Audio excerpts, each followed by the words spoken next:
Hash hash. There is one page in my old field notebook that I almost threw away. It's stained with oil, faded by the desert sun and folded so many times that it's beginning to split down the middle. Most people would look at it and see nothing more than a rough sketch of a few dunes, a dry wash, and several handwritten numbers.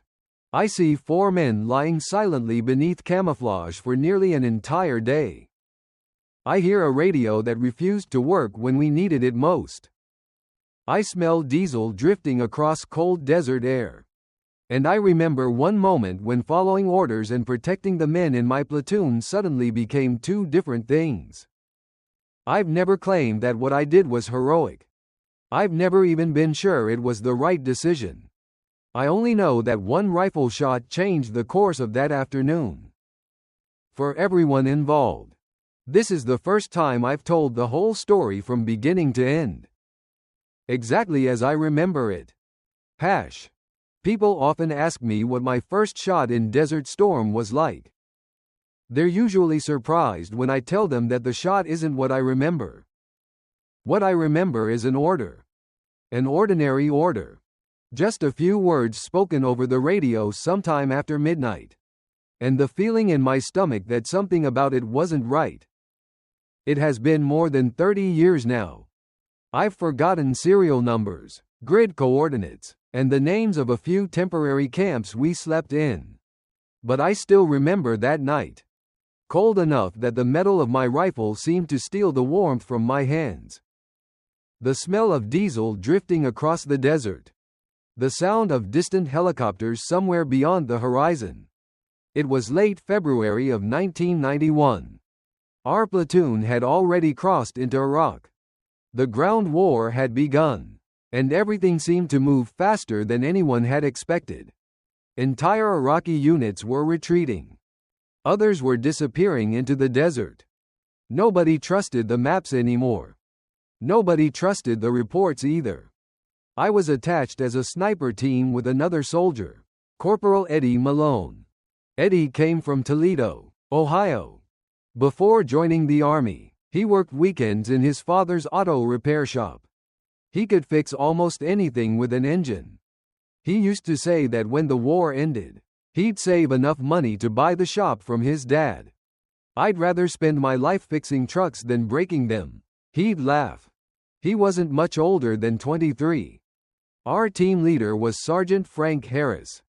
Georgia born. Quiet. Almost painfully quiet. He had spent enough years in uniform that nobody asked how many anymore. Frank never wasted words. If he spoke, people listened. Then there was Doc Luis Ortega. He wasn't officially part of our sniper team, but that week he'd been assigned to move with us because the battalion expected scattered contact across a wide front. Luis came from San Antonio. His dream wasn't military. He wanted nursing school. He carried more medical supplies than personal gear. Every extra pouch on his vest held bandages instead of ammunition. He joked that he'd forgotten what a normal backpack even felt like. The 4 of us had worked together for only several days. Long enough to know each other's habits. Not long enough to know everything. That night we were sitting beside 2 Humvees with their lights blacked out. Nobody talked much. Everyone had already eaten part of an MRE. Mine was beef stew. Cold. The crackers tasted like cardboard. I washed them down with warm water from my canteen that already carried the taste of plastic. Nobody complained. Complaining wastes energy in the desert. Frank unfolded a laminated map across the hood of one Humvee. Its corners were held down by magazines so the wind wouldn't steal it. The platoon's moving northeast before sunrise, he said quietly. Our job is simple. Simple. That's a dangerous word in combat. We take observation position here. He tapped a small rise marked on the map. Watch this supply route. No firing unless absolutely necessary. Eyes only. That sounded reasonable. Until I looked closer. The observation point sat surprisingly close to the route our own platoon planned to use later that morning. Closer than I liked. Maybe too close.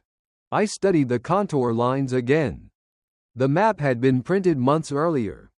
Satellite photos were never perfect. The desert changed more than people imagined. Tracks disappeared. New ones appeared. Sand covered everything. Sometimes an entire vehicle vanished after a storm. I looked toward Frank. "You sure this is the best ridge?" He shrugged.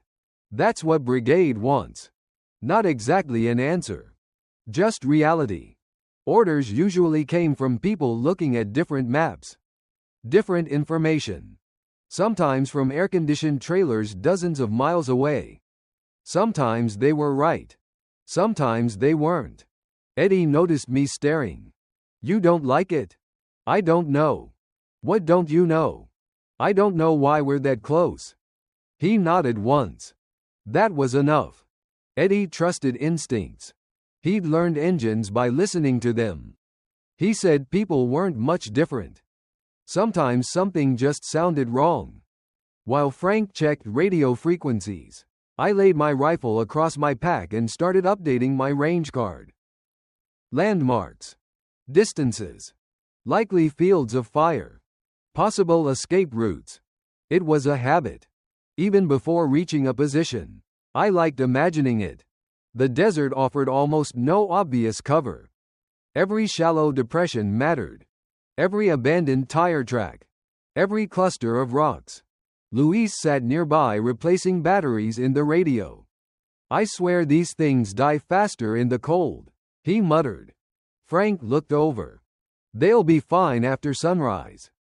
"If they last until sunrise." Nobody laughed. Equipment failing at the wrong time wasn't funny. It happened. Too often. A pair of Apache helicopters crossed somewhere overhead. We couldn't see them. Only hear the low chopping rhythm fading into the darkness. Then silence returned. The desert had a strange way of swallowing sound. Even when dozens of vehicles were moving miles away. I remember looking up. The sky was unbelievably clear. More stars than I'd ever seen back home. For a moment it almost didn't feel like war. Then someone slammed a Humvee door in the distance. Reality came back. Frank rolled up the map. "We move in 15. Everyone stood without another word. Training takes over after enough repetitions. Check rifle. Check optics. Check binoculars. Check water. Check camouflage. Check radio. Check ammunition. Then check everything again." As I pulled my ghillie suit over my shoulders, Eddie looked at me. "You still think something's off?" I adjusted the loose strips of burlap hanging from the sleeves. "I hope I'm wrong." He smiled. "I hope so too." Frank climbed into the lead Humvee. Before shutting the door, he looked back toward me. He rarely offered opinions. That night he did. Quiet enough that only I heard it. "Something about this map feels wrong." Then he closed the door. The engine started. Diesel drifted across the cold desert air. And for reasons I still can't fully explain. Those 7 words stayed with me long after every other order from Desert Storm had faded away. Hash. The ride lasted less than half an hour. At least that's what my watch said. In the desert, time has a habit of stretching. 5 minutes can feel like an hour when every mile looks exactly like the last. The Humvee bounced across hard-packed sand and old tank tracks, its suspension groaning over shallow ridges. Nobody spoke over the engine noise. There wasn't much to say. Frank sat in the front passenger seat with the map folded across his knee. Every few minutes he would glance through the windshield, then back at the map, then outside again. He never looked convinced. I sat beside Eddie in the rear. My rifle rested upright between my boots. The scope cap was closed to keep the dust out. Every bump made the barrel tap lightly against the floor. It became its own rhythm. Tap, tap, tap. Luis rode in the second Humvee with another radio operator who would return after dropping us off.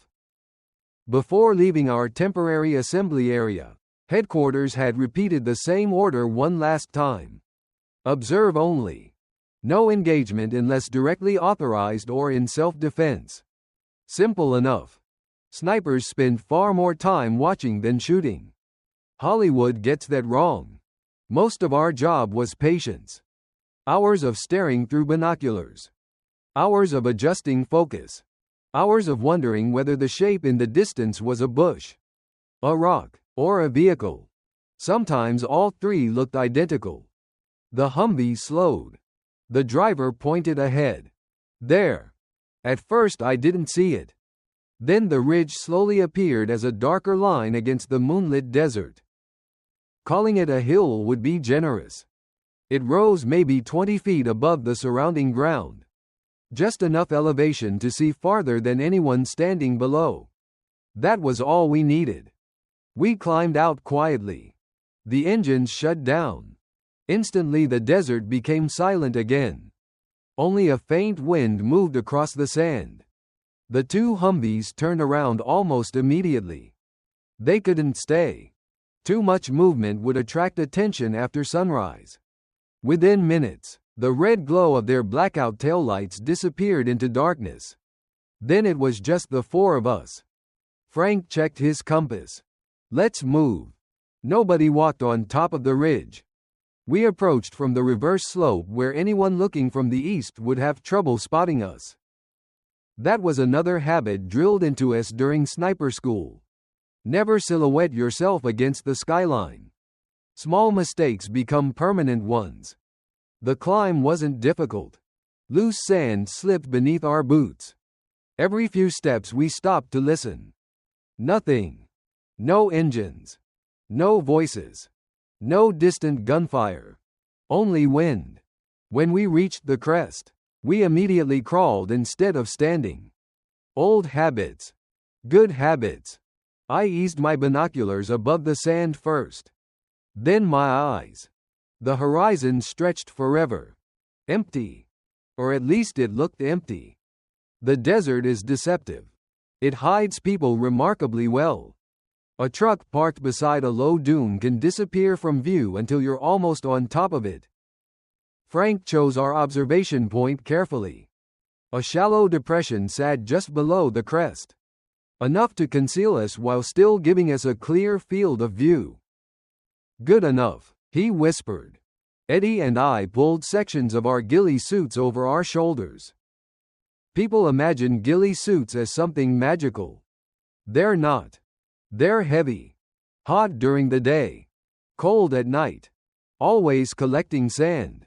By the end of every mission, mine smelled like dust, sweat, and gun oil. Still, they broke up your outline. Sometimes that was the difference between being overlooked and being seen. I unpacked my notebook. The first thing I always built was a fresh range card. I marked the ridge itself. Several isolated rock formations. A dried wadi running north to south. A broken fence post barely sticking out of the sand. Distances. Estimated bearings. Reference points. If something moved later, I wanted to know exactly where it had appeared. Eddie unfolded the spotting scope beside me. Luis began checking the radio antenna. Frank scanned through binoculars without saying a word. The sky in the east remained black. Sunrise was still hours away. The cold surprised people who'd never been to that part of the world. Everyone imagined endless heat. They forgot about the nights. Cold air settled into every layer of clothing. I took a sip from my canteen. The water tasted metallic. It always did before dawn. Nobody talked for nearly 20 minutes. Observation has its own rhythm. Look. Pause. Look again. Blink slowly. Never stare too long through magnified optics. Your eyes begin inventing movement that isn't there. Around 2 in the morning, Eddie nudged my elbow. You see that? He pointed slightly south. I lifted my binoculars. Nothing. Just dunes. What? Left. I shifted a little farther. Still nothing. Then I noticed it. A faint pair of parallel tracks crossing the desert. Fresh tracks. Vehicle tracks. They weren't on the map. Frank crawled over. I handed him the binoculars. He studied them for nearly a minute. Those are new. Looks like it. No report mentioned this. He reached into his pocket and unfolded the map again. Even under red filtered flashlight, it was obvious. The road wasn't there. Not even a dotted trail. Just empty terrain. Luis leaned closer. Maybe engineers cut a temporary route. Frank slowly shook his head. Too clean. The tracks were well defined. Multiple vehicles. Heavy ones. Used recently. Not once. Repeatedly. Someone had been traveling there for days. Maybe longer. Yet nobody had briefed us. I remember sitting back for a moment. Looking at the paper map. Then looking at the desert. One of them was wrong. The desert usually wins those arguments. Frank quietly updated his own notebook. New route, he muttered. Possible supply traffic. Possible. That word stayed with me. Possible. Everything was possible out there. Nothing was certain. About another half hour passed. The eastern sky had just begun to fade from black to dark blue. Not sunrise. Just enough light to give shapes a little definition. That's when I caught something. Far beyond the newly discovered tracks. A tiny flash. So small I thought I'd imagined it. I lowered my binoculars. Rubbed my eyes. Looked again. Nothing. Then.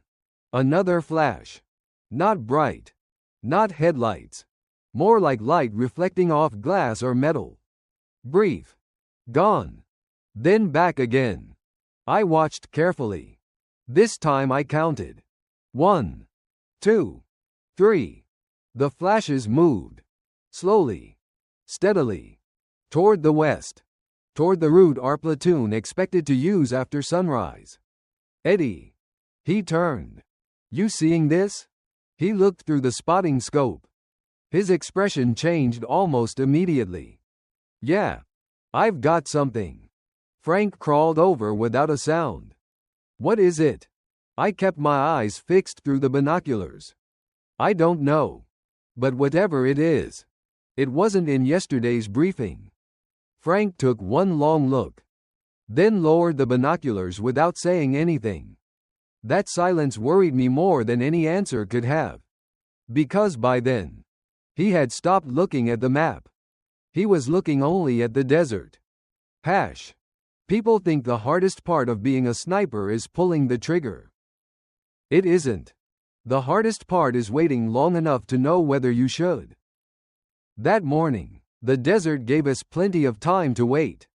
After spotting the unfamiliar vehicle tracks and those brief flashes in the distance, nothing happened for almost 2 hours.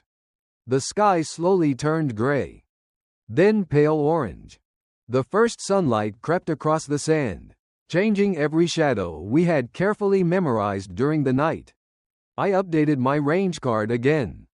Landmarks that had been invisible in darkness now appeared one after another. A broken drainage ditch. A cluster of black rocks. The remains of what looked like an abandoned fuel drum.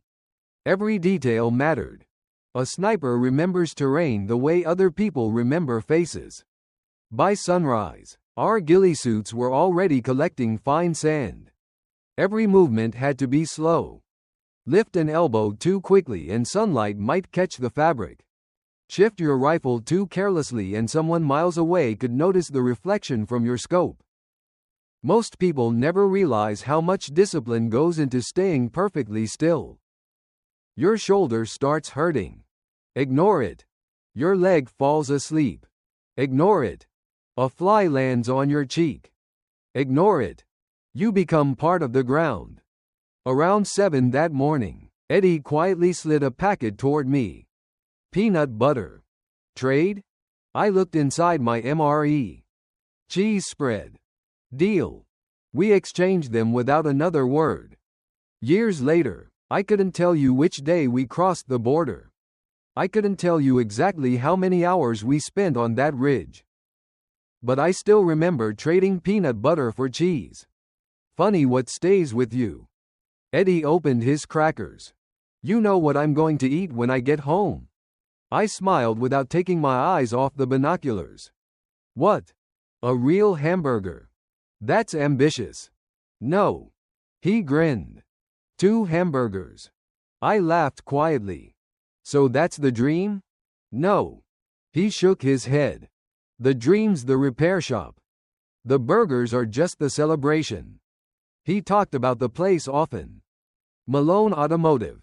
His father's name was still painted across the old sign. He planned to repaint it after coming home. Same name. New lettering. He had every detail figured out.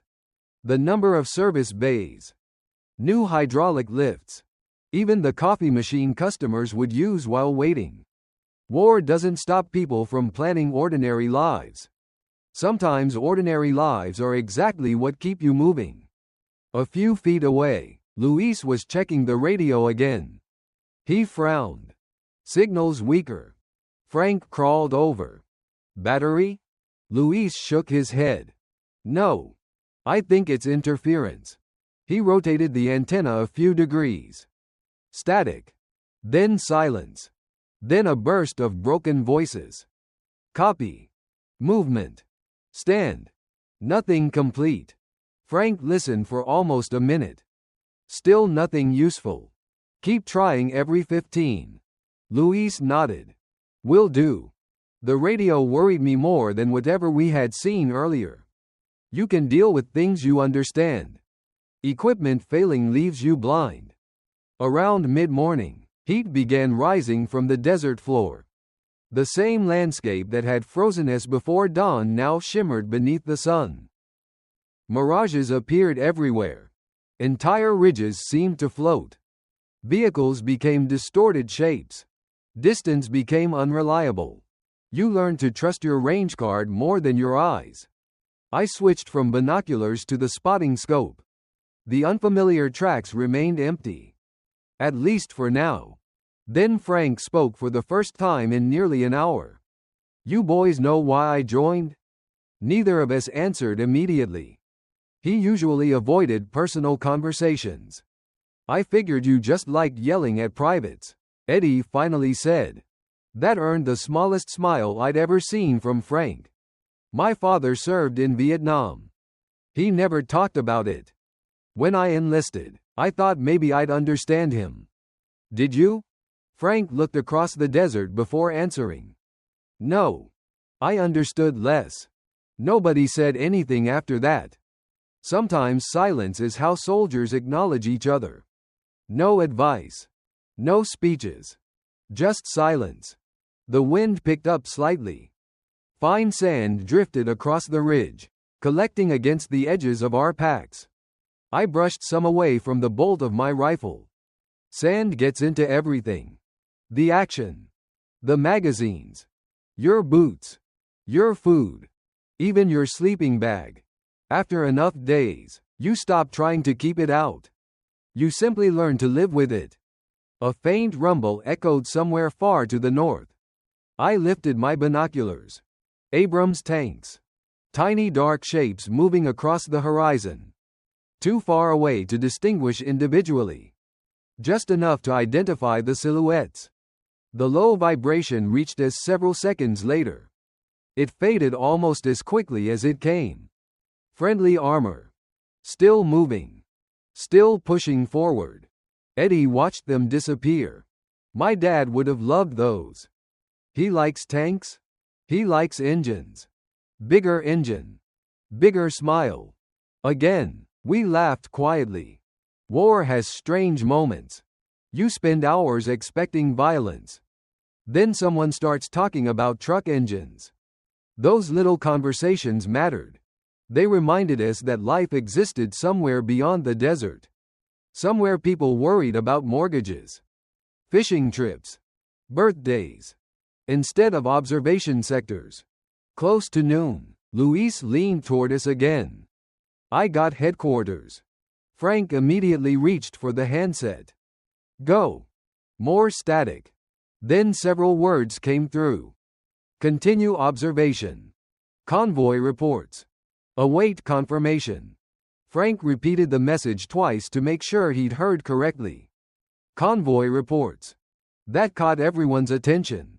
What convoy? Eddie whispered. Frank slowly lowered the handset. They don't know. They're getting reports. But nobody's confirming anything. So we're staying. Nobody argued. Orders were orders. Still, the uncertainty kept growing. I looked back toward the mysterious route. Nothing. Then something. Movement. Tiny. Barely noticeable. Not vehicles this time. Dust. Long, thin columns of dust rising beyond the horizon. Natural wind doesn't make dust look like that.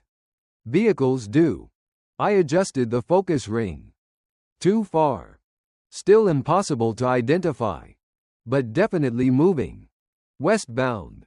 Toward the same area we'd been watching since before dawn. Eddie. He was already looking. I see it. Frank slid beside us. Distance? Too far to estimate. Direction? Same route. He studied it through the binoculars for nearly 30 seconds. Then quietly folded them. They're coming. Nobody asked who. Because nobody knew. And that uncertainty was beginning to feel heavier than the rifle lying across my arms. Luis tried the radio again. Nothing. Only static. He changed frequencies. Still static. The four of us looked at each other without saying much. Hours earlier, we believed we were simply watching an empty supply route. Now there was an unidentified road. Unconfirmed convoy reports. Weak radio communications. Fresh dust columns. And movement slowly approaching through the heat haze.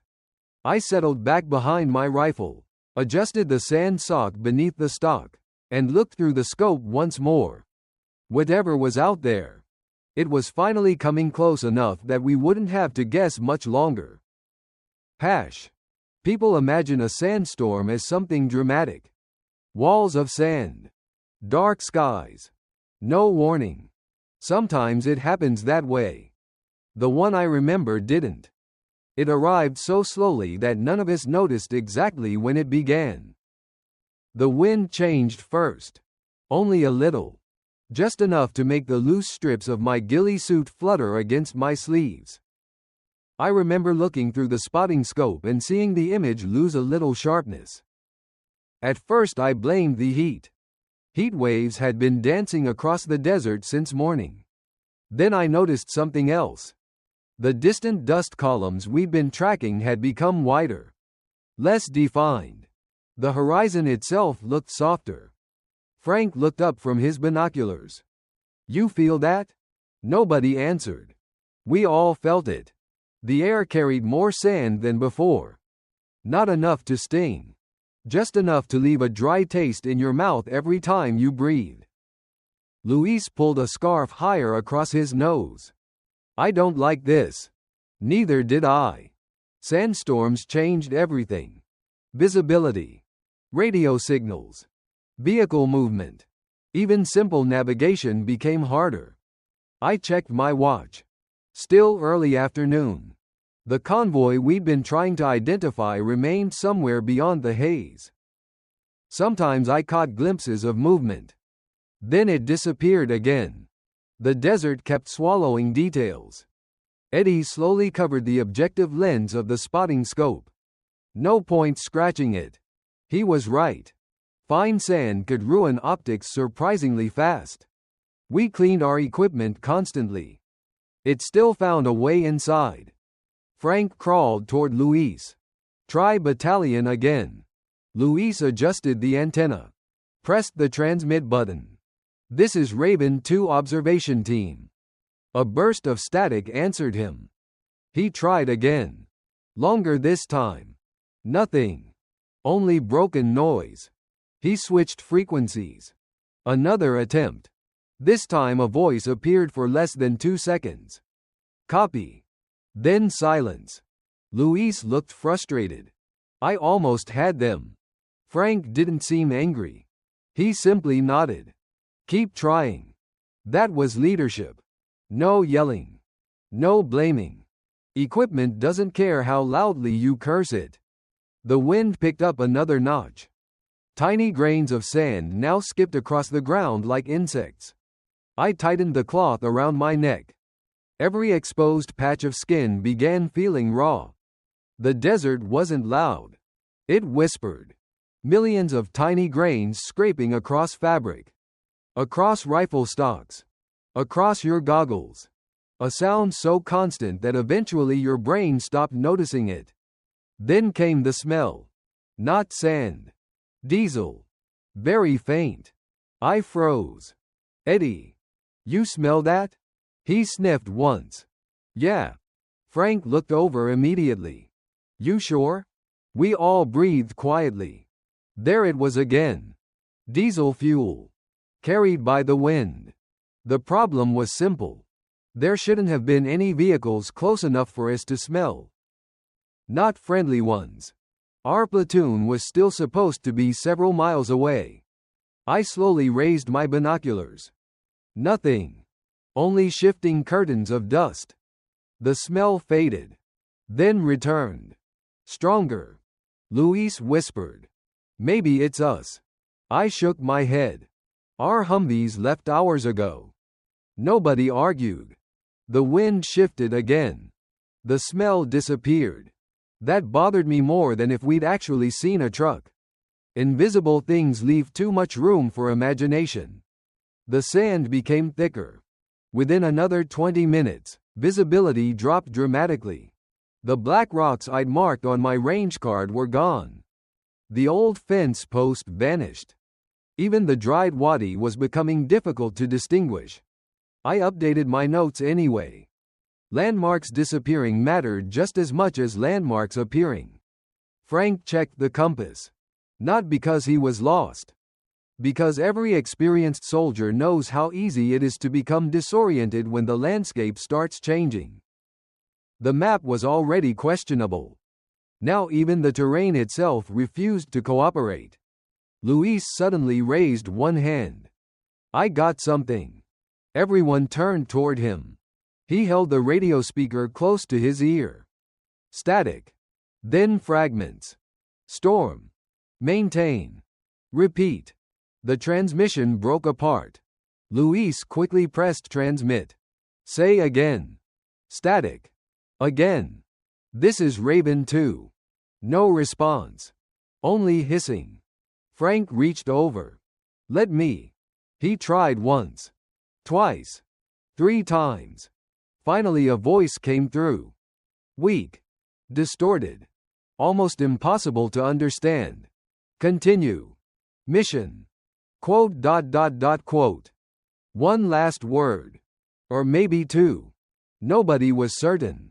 Frank lowered the handset. What did you hear? Luis frowned. I think they said continue mission. I think. Eddie wasn't convinced. I heard maintain position. I had heard something else entirely. For a moment the 4 of us simply looked at each other. Same transmission. 3 different interpretations. Frank thought for nearly a minute before speaking. Either way. We stay. Nobody challenged the decision. It matched our original orders. Still. Uncertainty kept growing. The storm strengthened. Now sand struck my goggles hard enough to make tiny clicking sounds. I wrapped another cloth over the action of my rifle. The bolt still operated smoothly. Barely. Every few minutes I cycled it gently. Just enough to ensure nothing had jammed. A sniper who neglects his rifle during a sandstorm deserves whatever happens next. Eddie laughed quietly. You know what's funny? What? My dad always complained about Ohio winters. I bet he'd trade snow for this. I smiled. He'd probably complain either way. That's what fathers do. For a brief moment we forgot where we were. Just four men talking about home. Then the wind reminded us. A stronger gust rolled over the ridge, covering part of my notebook with fresh sand. I brushed it away. Another page. Another layer. It felt as though the desert wanted to erase everything we'd written. Another 30 minutes passed. The visibility kept shrinking. 1,000 yards. 800. 500. Soon I couldn't even see the full length of the unfamiliar vehicle tracks we'd discovered earlier. The entire reason we'd come here was slowly disappearing behind blowing sand. Then something unexpected happened. The wind paused. Only for a few seconds. Long enough for the curtain of sand ahead of us to thin. I instinctively raised my binoculars. Movement. Not imagined. Real. Dark shapes. Far away. Crossing left to right. I counted. 1, 2, 3. No. More than that. Impossible to identify exactly. Too much dust. Too much distance. But definitely vehicles. Eddie had already seen them. I've got movement. Frank looked through his own binoculars. No excitement. Just concentration. He watched until another gust swallowed everything again. Then he quietly folded the binoculars. They're closer. Nobody asked how much closer. We all knew. The diesel smell. The fresh tracks. The broken radio. The fading visibility. Every piece now pointed toward the same conclusion. Something was moving toward the sector our platoon intended to cross. Luis reached for the radio again. His fingers tightened around the handset. He pressed the transmit button one more time. Nothing. Only static. Then, for less than 2 seconds, a broken voice pushed through the noise. Continue mission. The transmission vanished before anyone could ask another question. Frank stared at the radio. Then toward the storm. Finally at the map folded beside his knee. Quietly, almost to himself, he said, I don't trust any of them anymore. The radio. The map. Or this desert. No one answered. Because by then, neither did we. The storm never disappeared completely. It simply became lighter. The curtain of blowing sand lifted just enough to let the desert return in pieces. One ridge. Then another. The dry wash I had marked on my range card slowly emerged again. The unfamiliar vehicle tracks came back into view, although they looked softer now, as if someone had tried to erase them with a giant brush. I wiped the front lens of my binoculars with the edge of my sleeve. Very carefully. Grinding sand into glass is an expensive mistake. When I looked again, I finally saw what we had been waiting for. Vehicles. Not many. 3, maybe 4. Too far away to identify clearly at first. They weren't moving fast. No dust clouds racing behind them. No sign of panic. They advanced with the steady pace of drivers who already knew exactly where they were going. Frank slid beside me. What have you got? I handed him the binoculars. He watched without speaking. Then he passed them to Eddie. Luis stayed with the radio, listening through another burst of static that produced nothing useful. Nobody reached for a rifle. There was no reason to. We had our orders. Observe. Report. Nothing more. The vehicles continued west. After several minutes they disappeared behind a shallow rise. For a while we saw nothing. Then one truck emerged alone. It wasn't a tank. Not an armored personnel carrier. Just a medium cargo truck. Canvas cover over the back. Plain enough that I couldn't identify it from that distance. It rolled slowly toward the edge of the dry wash. Then, it stopped. Nobody got out immediately. The engine continued running. Even from where we lay, the faint vibration drifted across the desert whenever the wind shifted. That familiar diesel smell returned. Stronger this time. They're staying there, Eddie whispered. It looks that way. We waited. 1 minute. Then another.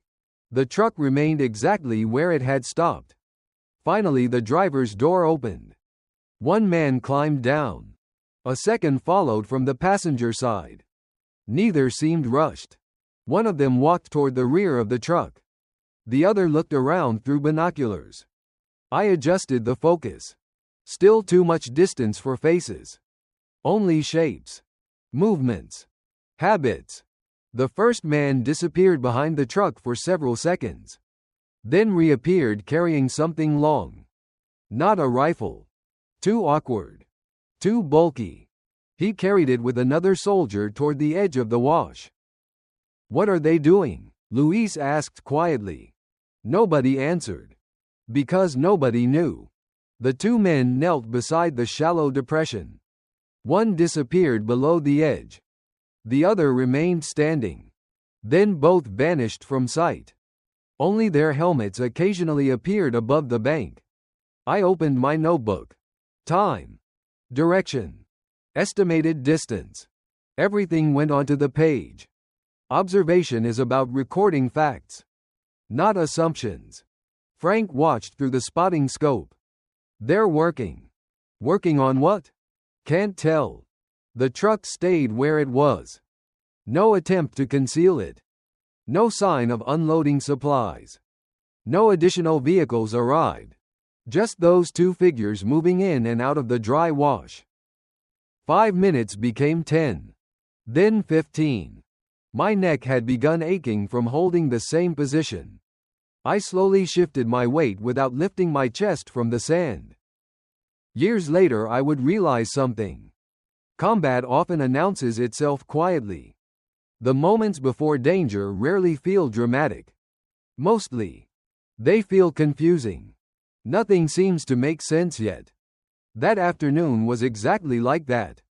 Nothing those men did matched what I expected. If they were repairing a vehicle, why stop there? If they were hiding, why leave the truck exposed? If they were unloading supplies, where were the rest? The questions kept multiplying. Answers refused to appear. Eddie lowered the spotting scope. You notice something? What? No security. He was right. Only one man occasionally looked around. No perimeter. No obvious defensive positions. Either they believed nobody was watching, or they had another reason not to worry. Frank took another long look. They know this ground. That sentence stayed with me. Experienced soldiers move differently. They don't waste steps. These men walked directly to the wash. No hesitation. As though they'd been there before. Many times. The wind shifted again. The diesel smell faded. Luis finally managed to catch a transmission. Weak. Broken. Convoy. Continue. Await. Then silence. Frank took the handset. This is Raven 2. No confirmation on unidentified vehicle. We have one cargo truck stopped. He released the transmit button. Nothing came back. He tried again. Still nothing. The storm hadn't completely passed. Radio reception rose and fell with the wind. It felt like trying to have a conversation underwater. I looked through the binoculars once more. One of the men climbed out of the wash. He brushed sand from his knees. Then pointed toward the west. The second soldier joined him. Together they carried another object from the truck. Long. Rectangular. Again they disappeared below the edge. This time they remained out of sight longer. Eddie quietly spoke. They're placing something. Luis looked over. Maybe supplies. Maybe. Nobody sounded convinced. Frank unfolded the map once again. He traced our platoon's planned route with one finger. Without saying anything, he moved his finger toward the dry wash. Then stopped. The 2 points weren't identical. But they were close. Closer than I liked. Much closer. I checked my own notes. Estimated distance. Bearing. Reference rocks. Everything suggested the same thing. If our platoon continued on its assigned route, they would pass near that wash sometime after sunset. Not directly through it. Close enough. Close enough for anything hidden there to matter. A strange feeling settled over me. Not fear. Not yet. More like a growing weight in my stomach. You spend enough time observing and eventually patterns begin appearing. Not because you're smarter. Because you've spent hundreds of hours watching people. Watching where they stop. Where they hesitate. Where they don't. Those two soldiers behaved like men preparing ground they expected someone else to use later. The problem was, I couldn't prove it. A sniper doesn't report feelings. He reports observations. And my observations were frustratingly incomplete. Cargo truck. 2 personnel. Repeated trips into a dry wash. Unknown equipment. Unknown purpose. Frank rubbed his jaw. What do you think? It wasn't really a question. He was thinking out loud. I answered anyway. I think they're not repairing anything. No. They're not. Luis stared toward the wash. What if we're wrong? Frank nodded slowly. Then we keep watching. And if we're right? Nobody answered. Because being right carried consequences we weren't ready to consider. The truck remained exactly where it had stopped. The two men disappeared below the edge again. The afternoon sun drifted lower. Long shadows stretched across the desert. I adjusted my binoculars one more time. As one of the soldiers climbed briefly onto the bank, sunlight caught a piece of metal in his hands. Just for a second. A sharp flash. Then he quickly lowered it out of sight. I couldn't identify what it was. Only that it wasn't there before. I wrote one final line in my notebook. Unknown object placed in wash. Activity continuing. Asterisk. At the time, those were simply words. Hours later, they would become the most important sentence I wrote during the entire war. Hash. By late afternoon, the shadows had grown long enough to soften the edges of everything. The cargo truck was gone.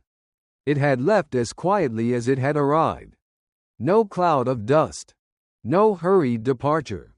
Just a slow turn toward the south before disappearing behind the same low rise where we'd first seen it. The dry wash looked empty again. If someone had walked past it without knowing what we'd watched for the last several hours, nothing would have seemed unusual. That was what bothered me. The desert has a way of hiding human intentions. A place can look untouched even after people have spent hours preparing it. I kept returning to my notebook. Every observation. Every time stamp. Every change in direction. I read through them again, hoping one detail would suddenly explain the others. It never did. Frank closed the map. We report exactly what we saw. No guessing. Nobody disagreed. That was how observation teams survived. Facts first. Opinions later. Luis adjusted the radio antenna again. The sandstorm had weakened enough that reception should have improved. Instead, the radio seemed even worse. Static rolled through the speaker like waves. Occasionally a voice surfaced, then vanished before completing a sentence. Luis frowned. This doesn't make sense. What? The weather's improving. The signal isn't. Frank looked toward the horizon. Try battalion. Luis switched frequencies. Pressed the transmit button. This is Raven 2 observation team. Request traffic. Nothing. He tried again. Longer. Still nothing. Then, a burst of clear audio. Raven 2. Report. Luis immediately answered. This is Raven 2. We observed an unidentified cargo truck. 2 personnel. Activity inside a dry wash. Unknown equipment. He paused. We waited. The reply came through in fragments. Copy. Stand. Quote. Quote. The rest dissolved into static. Frank held out his hand. Again. Luis transmitted the report a second time. This time there was no response at all. Only silence. I looked through my binoculars once more. The wash remained empty. Heat shimmer danced above the sand. Nothing moved. Then Eddie spoke. I've got dust. I shifted my binoculars east. At first I couldn't see it. Then the haze separated. A long column. Different from the earlier one. Closer. Much closer. Friendly vehicles. The spacing gave them away. Convoy discipline. Whoever they were moving in formation. Frank checked his compass. Then the map. His expression tightened. They're early. They shouldn't be here yet. I looked again. The lead vehicles were becoming easier to distinguish. Humvees. No question now. American. Relief lasted only a moment. The convoy wasn't following the route marked on Frank's map. It was drifting south. Toward the dry wash. Toward the place we'd spent the entire afternoon watching. Eddie. You seeing this? He didn't answer immediately. His eyes stayed behind the spotting scope. Finally he nodded. They're off route. Frank grabbed the binoculars. For nearly a full minute he studied the approaching convoy. Then he quietly said the words none of us wanted to hear. They've taken the wrong track. Nobody panicked. Training leaves little room for panic. Instead, everyone started doing something. Frank spread the map across the sand. I checked the bearings on my range card. Luis reached for the radio. Eddie stayed behind the spotting scope. 4 men. 4 separate jobs. Nobody needed instructions. Luis transmitted again. This is Raven 2. Friendly convoy appears off planned route. Possible navigation error.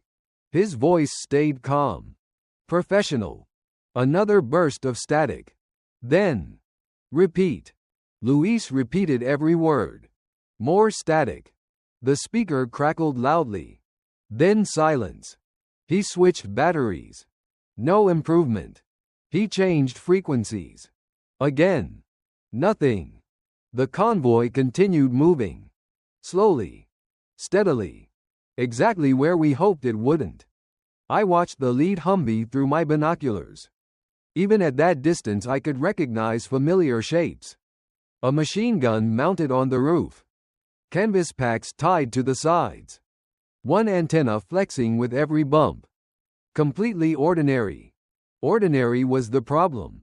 The soldiers inside had no reason to believe anything was wrong. As far as they knew, they were simply following the tracks ahead of them. Tracks that looked older. More obvious. Easier to follow than the faint route marked on outdated maps. I remembered something Eddie had said that morning. The desert always wins. He was right. Wind had softened one road. Repeated traffic had strengthened another. The wrong route had become the easiest one to follow. Frank measured the distance using his map. If they keep this heading. He stopped. Nobody needed him to finish. The answer lay directly in front of us. I raised my binoculars again. The lead Humvee bounced over a shallow rise. Behind it came another. Then another. At least 6 vehicles. Maybe more hidden by dust. This wasn't another patrol. This was our platoon. Men we'd eaten with. Men we'd shared water with only the previous evening. Somewhere among them was Lieutenant Collins. He had joked over dinner that he'd finally mail letters home once the operation slowed down. I wondered if those letters were still folded inside his pack. Luis tried the radio again. This time he stood up on one knee, raising the antenna higher. Frank immediately grabbed his sleeve. Down. Luis dropped back into the depression. Sorry. He looked embarrassed. But desperation was beginning to replace caution. He pressed transmit again. This is Raven 2. Friendly convoy approaching suspected activity site. Immediate acknowledgement requested. For one glorious second. A voice answered clearly. Raven. Then the transmission shattered. Static. Silence. Nothing more. Luis hit the side of the radio with his palm. Not hard. Just frustration. It almost had it. Frank shook his head. The storm probably damaged relay coverage. Or we're behind terrain. Neither explanation helped. The convoy kept moving. Eddie lowered the spotting scope. They're adjusting. What? The lead vehicle. It's turning. Hope returned for a brief moment. Maybe they had corrected.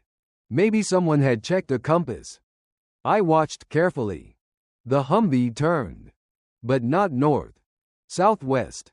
Even closer to the wash. Frank exhaled slowly. Wrong correction. That sentence hit harder than I expected. One small steering adjustment. One decision by a driver who probably believed he was fixing a mistake. Instead, he was making it worse. The distance closed steadily. I estimated less than 2 miles now. Maybe a little more. Close enough that individual vehicles became easier to separate. Still too far for voices. Too far for hand signals.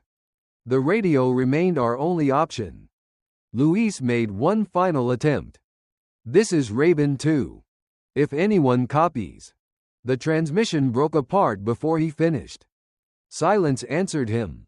The four of us watched the convoy continue toward the dry wash. Nobody spoke for nearly a full minute. Then Frank quietly folded the map. He looked first at the approaching Humvees.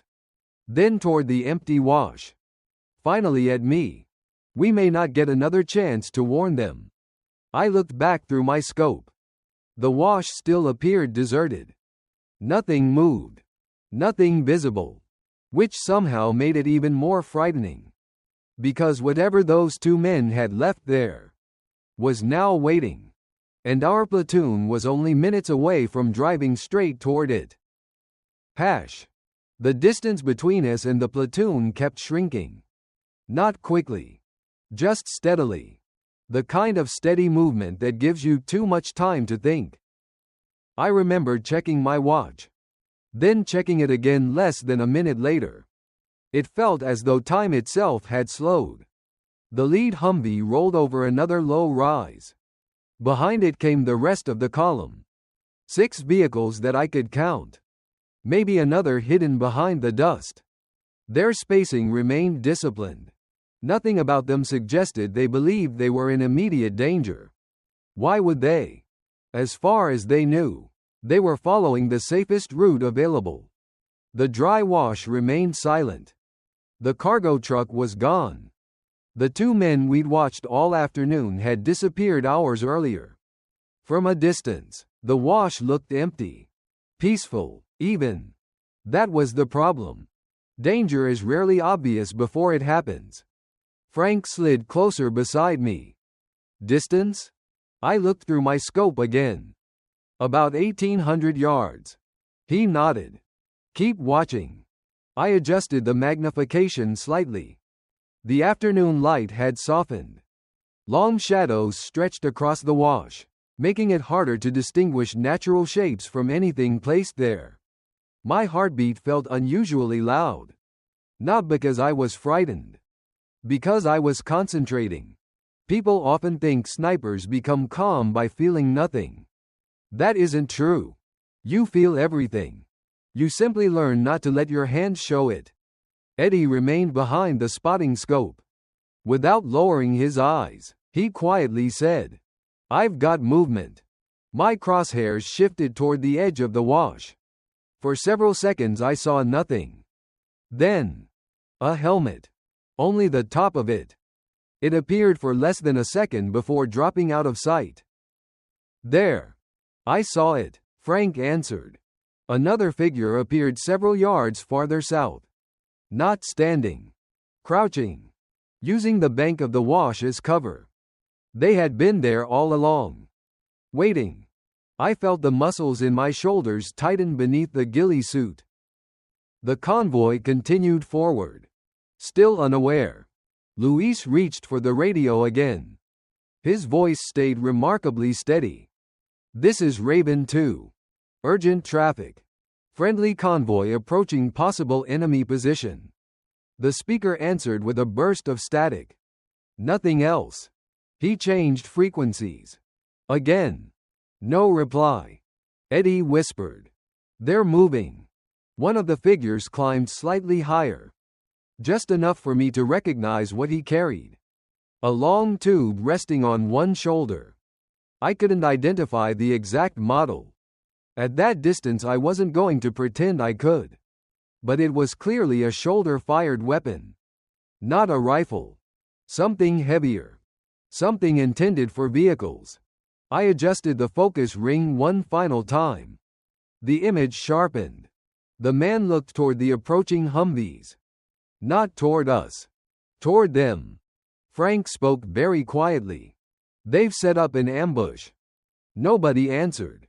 Because by then it wasn't an opinion anymore. It was an observation. The radio crackled again. Luis immediately lifted the handset. "Continue. Quote. Mission." Only those two words survived the interference.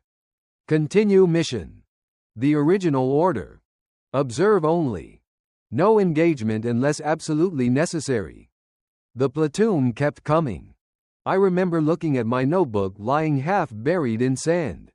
Every page filled with careful observations. Every report written exactly as we'd been trained. None of it mattered if nobody received the warning. Frank looked at me. Then through his binoculars. Then back at me again. He didn't give an order. He knew he couldn't. Not yet. I settled in behind my rifle. The stock rested firmly against my shoulder. My breathing slowed automatically. Years of training took over. Natural respiratory pause. Sight picture. Wind. Distance. Nothing else. The figure disappeared again. 5 seconds. 10. 15. Then another helmet appeared farther left. Different position. They were adjusting. Preparing. The lead Humvee crossed another patch of open ground. Closer now. Much closer. I could almost make out the antenna bending with each bump. Inside that vehicle were men I'd spoken with the previous evening. One had borrowed coffee from Eddie. Another had complained about sand ruining his boots. Ordinary conversations. Ordinary people. Frank finally broke the silence. "If you fire." He stopped. He didn't need to finish. We all understood. A single rifle shot would reveal our position. Every concealed advantage we'd spent the entire day building would disappear. The enemy would know exactly where to look. Our 4-man observation team could suddenly become the target. Not only that, firing without authorization meant violating a direct order. The kind of decision people discuss afterward in reports and interviews. Not while lying in the sand with seconds left. Luis tried the radio one last time. "This is Raven 2. If anyone copies." Nothing. He slowly lowered the handset. His eyes met mine. He didn't say a word. Neither did Eddie. The desert had become strangely quiet. Even the wind seemed to pause. The figure with the launcher rose a little higher. Not fully standing. Just enough to settle into position. He wasn't searching anymore. He had found what he wanted. The lead Humvee. I could see its front wheels bouncing across the uneven ground. Another 100 yards. Maybe 2. I don't remember blinking. I remember only breathing. Slowly. Carefully. One breath in. Halfway out. Pause. The crosshairs rested where they needed to be. Not because I wanted them there. Because training placed them there before I consciously thought about it. My finger touched the trigger. Not pressing. Only touching. The way we'd practiced countless times. Frank remained beside me, still silent. Finally he spoke. 2 words. Barely above a whisper. Your call. I've replayed those words for more than 3 decades. People assume the hardest part of a decision is making it. Sometimes it isn't. Sometimes the hardest part is realizing that nobody else can make it for you. I looked once more toward the approaching convoy. Then back toward the man waiting in the wash. Orders said one thing. Everything I could see through my scope said another. I wasn't thinking about medals. Or regulations. Or what the after-action report might say. I was thinking about the men inside that lead Humvee. About Eddie's repair shop. Luis wanting to become a nurse. Frank trying to understand the father who never talked about Vietnam. And somewhere ahead, other soldiers who expected this day to end like every other day they'd survived. The man with the launcher shifted his weight. Just slightly. It looked like someone settling into a familiar position. He wasn't hesitating. He was waiting. Just as I was. Only one of us could keep waiting. I took one final breath. The slack disappeared from the trigger beneath my finger. And for the first time since arriving on that nameless ridge, I accepted that whatever happened next would stay with me for the rest of my life. There are moments in life when everything seems to slow down. Not because time actually changes. Because your mind starts noticing details it would normally ignore. The wind. The weight of your rifle. The pressure of your cheek against the stock. The sound of your own breathing inside your hearing protection. I remember all of those things. I don't remember deciding. People ask whether I thought everything through before I fired. The truth is less dramatic. By the time my finger tightened on the trigger, the decision had already been made somewhere deeper than conscious thought. Training. Observation. Hours of watching. Everything had led to that single instant. I let half a breath out. Paused. The crosshairs remained steady. Then I pressed the trigger. The rifle recoiled into my shoulder. Not violently. Just enough to remind me that a decision had become something that could never be taken back. The report echoed across the desert. One sharp crack. Then silence. For less than a second. Everything changed immediately afterward. The figure near the edge of the wash disappeared from my scope.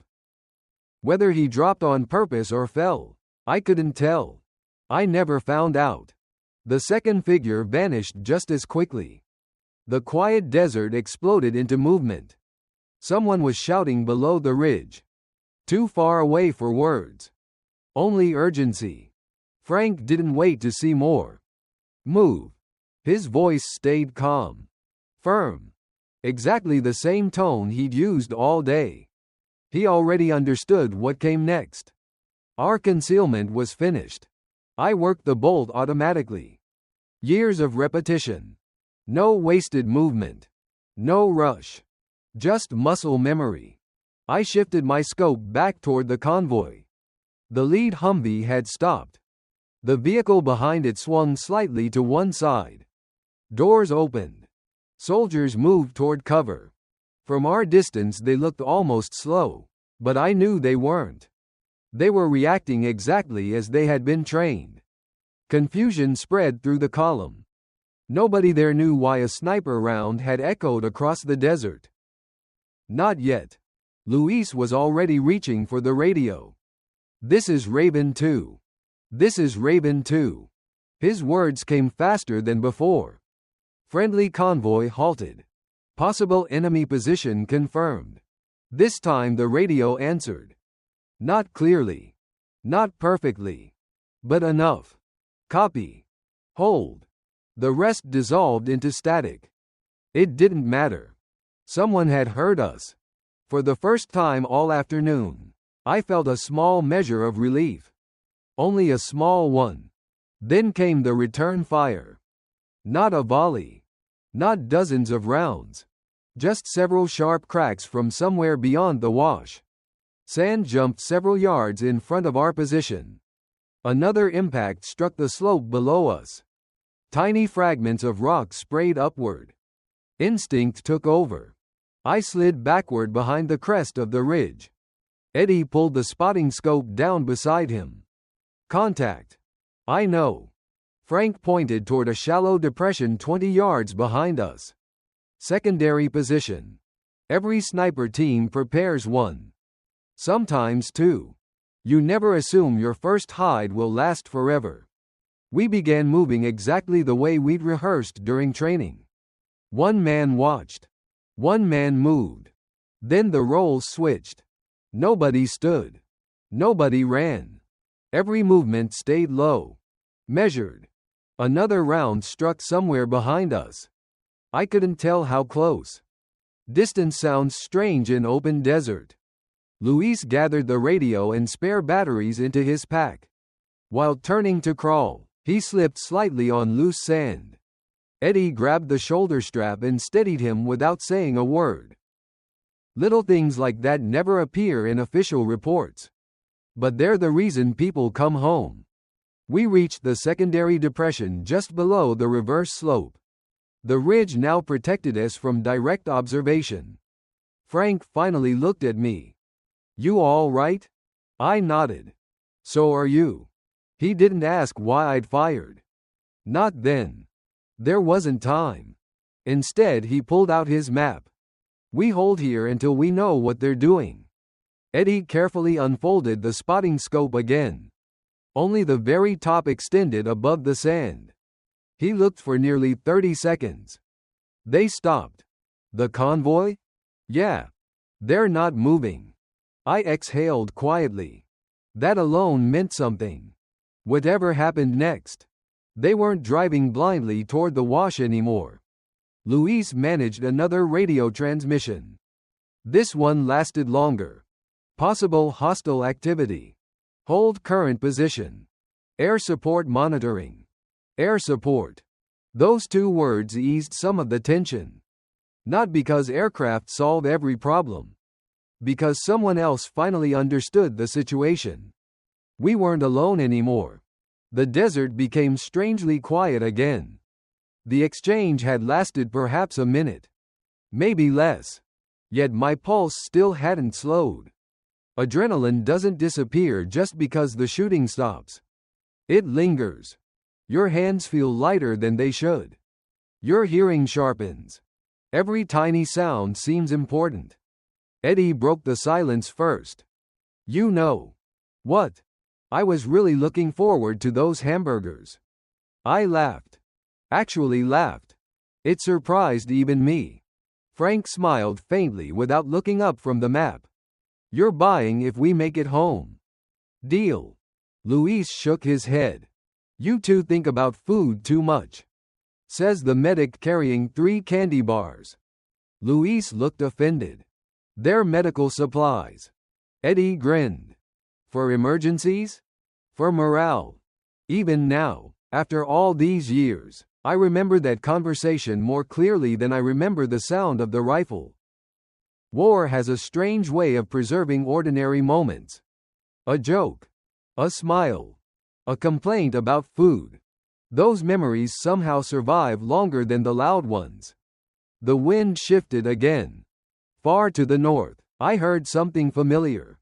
A deep rhythmic sound. Helicopters. Still distant.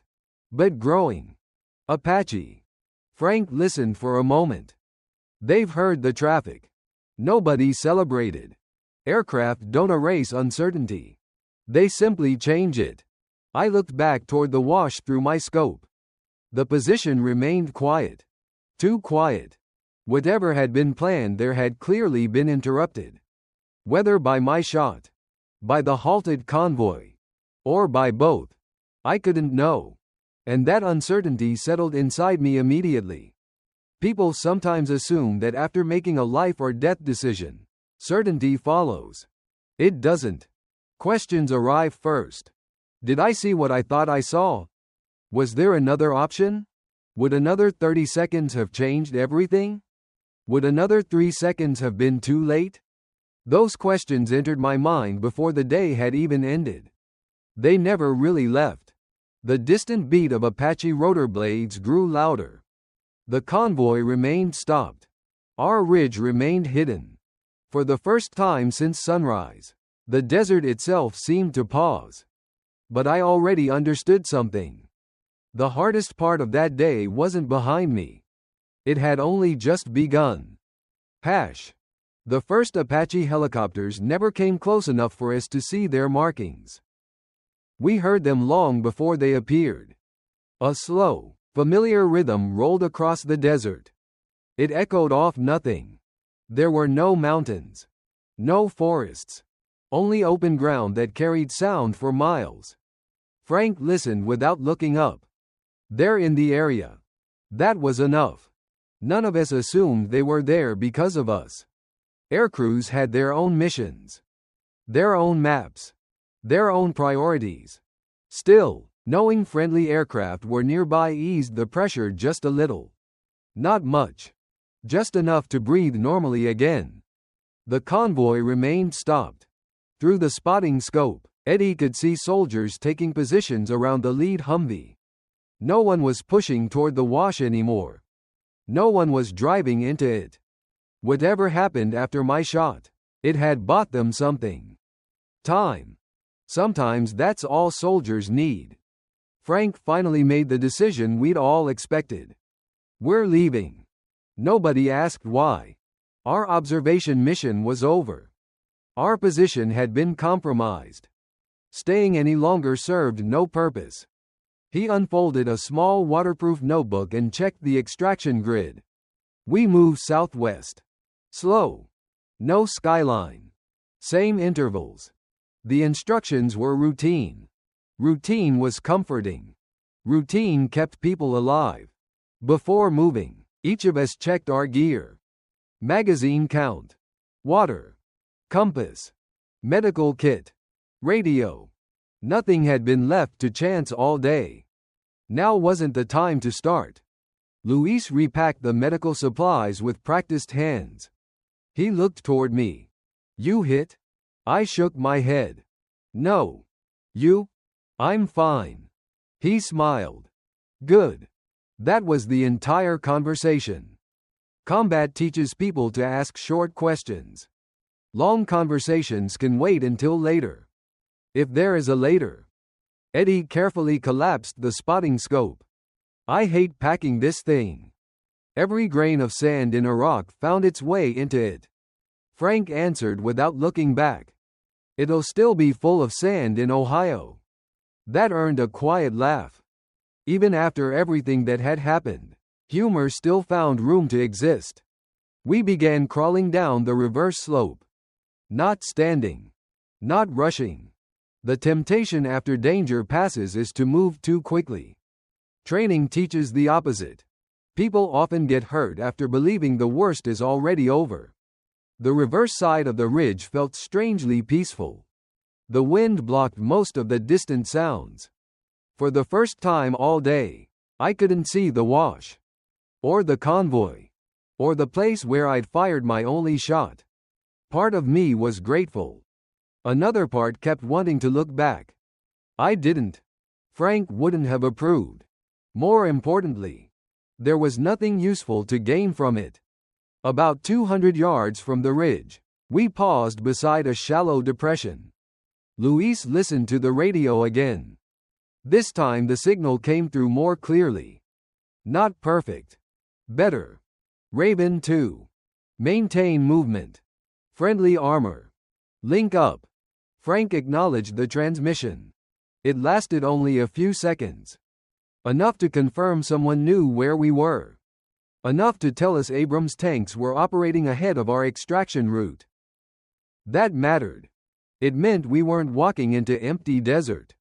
We resumed moving. Hour after hour of observation had stiffened every muscle in my body. My knees hurt. My shoulders ached beneath the ghillie suit.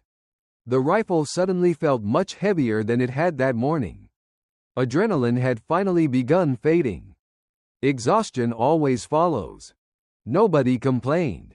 Everyone simply kept walking. The sun dropped lower. The desert changed color again. gold, then orange. Long shadows stretched across the sand until every small rise looked like a much larger obstacle. Eddie eventually broke the silence. "You know what I'm thinking about. Hamburgers again?" He laughed. "No. My father's shop." I looked over. "You still planning to repaint the sign?" "First thing." He smiled to himself. "I've already picked the color." I never asked what color. For some reason, I assumed there would always be another chance. That's one lesson the Army teaches repeatedly. Never assume there will be another conversation. Luis adjusted the straps on his pack. "When I get home, I'm sleeping for a week." Frank glanced over his shoulder. "You'll last one day." Luis grinned. "You're probably right. My mother won't let me." Another quiet laugh passed between us. Simple voices. Simple dreams. Nobody talked about medals. Nobody talked about victory. Only home. The desert has a way of reducing life to its essentials. Food. Water. Sleep. The people waiting for you. After another mile, Frank raised one hand. We stopped immediately. Ahead, several dark shapes emerged through the evening haze. Everyone dropped instinctively. Binoculars came up. A few seconds later Frank lowered his. "Friendly. Abrams." 4 of them. Their silhouettes were unmistakable. Massive. Slow. Steady. The smell of diesel reached us before we reached them. One tank commander climbed halfway out of his hatch as we approached. He shouted something none of us could hear over the engines. Frank walked forward to identify us. The rest of us remained back. Standard procedure. While waiting, I looked behind us one final time. The ridge where we'd spent nearly an entire day had almost disappeared into the evening light. From this distance it looked insignificant. Just another rise among hundreds. No one passing through that desert would ever know 4 soldiers had lain there for hours. Or that one decision made on that ridge would stay with one of them for the rest of his life. Frank waved us forward. We reached the tanks. Someone handed us bottled water. It tasted colder than anything I'd had in days. Nobody drank quickly. After enough time in the desert, you learn to take small sips. Luis sat against one of the tank tracks while checking his medical bag. Everything was still there. Bandages. Morphine. Tourniquets. Unused. He quietly said, "I'll take that." "So will I," Eddie answered. No one wanted to use medical supplies. Unused meant everyone was still walking. As darkness settled across the desert, another radio report finally reached us. This one came through almost completely. Friendly elements had halted before entering the suspected danger area. Engineers were being requested to inspect the wash. No further details.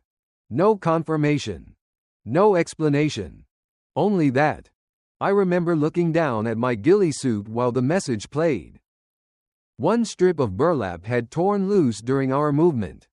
It hung by a single thread. I reached down to pull it free. Instead, I left it there. For reasons I still don't understand. Years later, I found that same loose strip while unpacking old gear after retirement. Sand still fell from it onto my garage floor. Not much. Just a few grains.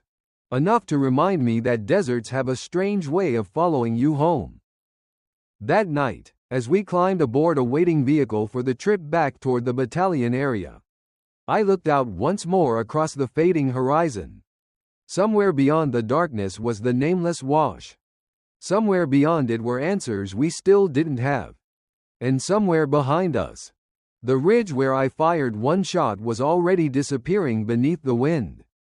As though the desert itself had decided to erase every trace that we'd ever been there. People sometimes assume that every military story ends with an official report. Mine did. Somewhere in a filing cabinet. There was probably a typed summary explaining that an observation team identified suspicious activity, reported it, and that a sniper engaged after determining friendly forces faced an immediate threat. Reports are written that way. Short, clean, neat. Real memories aren't. The war ended. Life moved forward. At least it looked that way from the outside. I came home. So did Eddie. Luis returned to Texas and eventually became exactly what he'd always wanted to be: a nurse. Years later, he told me that helping people in an emergency room felt strangely familiar. The uniforms change, he said. The pressure didn't. Frank stayed in the Army longer than any of us. He retired years afterward. We kept in touch every Christmas. Never long conversations. Just enough to know everyone was still out there somewhere. Eventually those Christmas cards stopped coming. His wife called me one spring afternoon. Cancer. He'd been sick for months. He never wanted to talk about it. That sounded exactly like Frank. Quiet until the very end. Eddie finally bought the repair shop. He kept his father's name painted on the sign exactly as he'd planned. The lettering was newer. The building looked cleaner. But the name stayed the same. A promise kept. About 25 years after Desert Storm, several of us attended a small veterans reunion. Nothing formal. Just coffee. Old photographs. Stories that became funnier with age. Until someone mentioned that ridge. The room became quieter than before.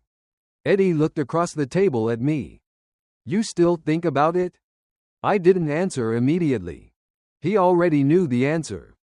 I do. He nodded. So do I. Neither of us said anything else for a while. Eventually another veteran joined the conversation. He had been in the lead Humvee that afternoon. Not someone from our observation team. Someone from the convoy. I'd met him briefly before. Never really known him. He smiled as he shook my hand. I've wanted to meet you for years. I wasn't sure why. Then he explained.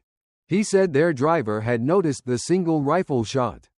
They had no idea where it came from. But Lieutenant Collins ordered the convoy to halt immediately. Standard procedure. Moments later, they spotted signs that something wasn't right near the wash. Engineers were called forward. What they found confirmed enough of the danger that the convoy never continued along that exact path. He didn't describe details. Neither did I ask. Some things don't need describing. He simply looked at me and quietly said, "That pause probably saved us." Probably. Even after all those years, he used the same word. Probably. Not certainly. Not definitely. Probably. I thanked him. Then changed the subject. Because gratitude is strangely difficult to accept when it comes attached to memories you'd rather not revisit. People imagine hearing those words would finally bring peace. It didn't. Instead, they created another question. If the convoy stopped because of my shot, what happened to the man I'd fired at? I never learned. No report I ever saw answered it. No reunion ever discussed it. No historian ever contacted me. War leaves countless questions unfinished. That is one of them. Several years after Frank passed away, his wife mailed me a small box. Inside were a few photographs. A faded unit patch. His old compass. And something I hadn't expected. A folded range card. Mine. I recognized my handwriting immediately. Reference rock. Dry wash. Fence post. Estimated distances. The same notebook page I'd filled out before sunrise that morning. Frank had picked it up after we left the ridge. I'd assumed it was lost forever. Apparently he'd kept it for decades. Tucked inside the card was a note written in his handwriting. Only one sentence. You made the best decision you could with what you knew. That sentence should have settled everything. It didn't. Because memory doesn't work like logic. Every now and then I unfold that range card. The paper has become soft around the edges. One corner is stained with oil. Tiny grains of desert sand still fall from the fold whenever I open it. I don't know how they've remained there all these years. Maybe they were trapped inside before I packed it away. Maybe deserts simply refuse to leave the people who survived them. Sometimes my grandson asks about the old papers in my desk. He likes maps. He likes military history. One afternoon he pointed at the faded range card. "Did you win?" Children ask honest questions. I looked at him for a long moment before answering. "No." He looked confused. "But you came home." "I did." "Then you won." I smiled. I understood why he thought that. I probably would have believed the same thing at his age. I folded the range card again and slid it back into its envelope. Coming home and winning aren't always the same thing. He didn't fully understand. I hope he never has to. Now, when people ask me about Desert Storm, they usually expect stories about equipment. About sniper rifles. About Abrams tanks crossing the desert. About Apache helicopters flying overhead. Those things mattered. They were part of the war. But they aren't what stayed with me. What stayed with me was one afternoon on a nameless ridge. One broken radio. One outdated map. 4 tired soldiers trying to make sense of something that didn't feel right. And one decision that lasted less than a second. The older I get, the less certain I become about many things. Memories blur. Dates fade. Names disappear. But one image never changes. A dry wash. A convoy slowly approaching. My finger resting against the trigger. Frank's voice beside me. 2 words. Your call. People still ask whether I would make the same decision again if I could return to that afternoon. I always tell them the truth. I honestly don't know. Because I can still see the men inside that lead Humvee. But I can also still see the figure through my scope. 35 years have passed. The desert wind erased our footprints before the next sunrise. The maps were updated. The vehicles went home. The war became another chapter in a history book. Yet every time I unfold that old range card, a few grains of sand still fall onto my desk. And for just a moment, I'm back on that nameless ridge. Looking through the scope once more, still wondering whether there was another choice that I simply couldn't see. ##. I still keep that old range card inside a plain manila envelope. Every few years I unfold it, brush away a little dust, and read the same handwritten notes I made on that nameless ridge. The paper has grown older. So have I. But the question written nowhere on that page has never faded. Could there have been another choice? I don't know. And after all these years, I no longer expect to find an answer. If you've stayed with me until this moment, thank you for listening. Many stories from Desert Storm were never recorded in official reports. They lived only in the memories of the people who came home. If this story reminded you of someone who served, or if you've carried a memory of military service yourself, I hope you'll share it in the comments. I'd like to read it.